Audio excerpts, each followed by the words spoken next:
Ja, ik heb een beetje liedje op. Nee, zou je niet geloven.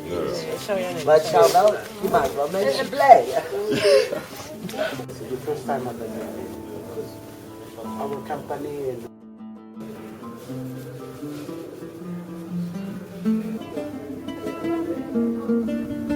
we have constructed the hotel in the 1996 to 2000. In 2000 was the real beginning of the activity of the hotel. And at that time the climatic condition was very normal. And the river was flowing and we had groundwater. And for some reason at that time also the sandstorms were very regular.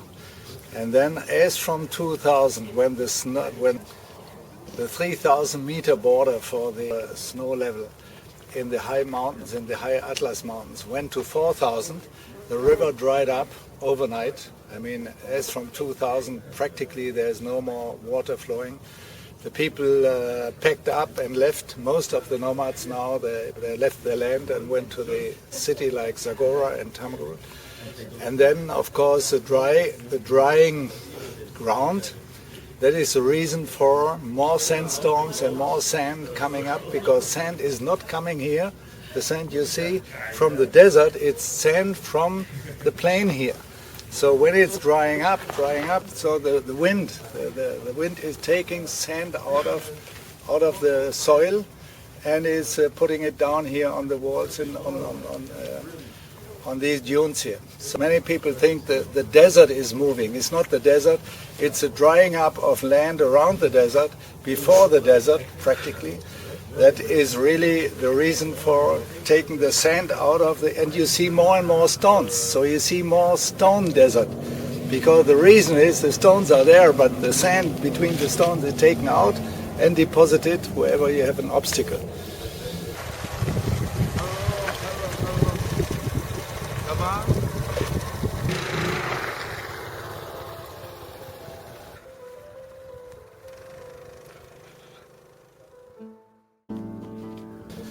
But now that there's no more water and the irrigation system, like on the Nile, here in the Dra, the same, they had the channels irrigating the land and harvesting a little, corn and so on. And now it's dry and they are selling their land to the owner, take the money and move to Tamarut. They move to Zagora. Tamarut, since I'm here, has already tripled population. Zagora has doubled the population from 15 to 45,000. There are all these people here working for in the agriculture. They are now, because it's drying up, they are moving to the town with the money. Other large companies give them, and the companies come in and make huge agriculture projects, making melons, for instance, melon culture.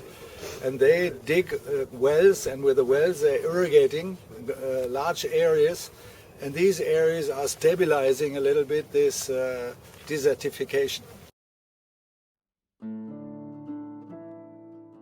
And they have already proven here, around about 10 kilometers from here, they have now prepared the biggest, largest area for melon growing, and the melons growing on this ground here. They prepared the soil, everything is stabilized, and there is no more sand developing.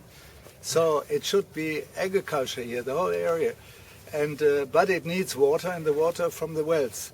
The wells need energy, so it would be solar energy combination, digging, maybe solar energy driving the pumps, and the pumps irrigating, because water downstairs is enough. There's enough water, but you have to pump it out, and there's no energy. It's already starting. It's possible. The water is mainly coming from the Atlas to the side for the Atlantic and to the side to the desert. The rivers from the High Atlas Mountains, the snow. It's always snow. Now the snow is missing. So it's you don't have to, it's awful wrong to think that it's rain, you need rain. There's no rain. We have 3 days rain. Rain never played a role here. Right. Rain has nothing to do. It's a snow. Snow accumulating in the high mountains, 3,000, 4,000, and all year giving the rivers. Mm-hmm. And the Zis River and the Dra River purely fed by the snow melting of the High Atlas Mountains. When we built the hotel, the maximum temperature in summer was 44 degrees. Last year we had world record, 57. So every year it's going up. Now we're waiting. The next 3 years we'll have the world record of 60 degrees in the shadow. 60. That's the next.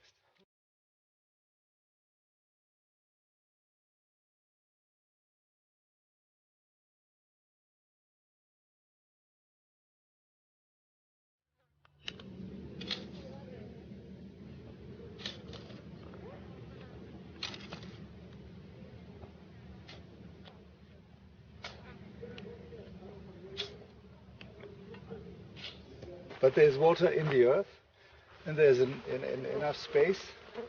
And the idea is to make agriculture to stabilize this erosion. This sand here, that's the sand that is creating the dunes and everything. And you see more and more stones, you see. When we came here, it was just sand. Now stones are everywhere because the sand is taking up.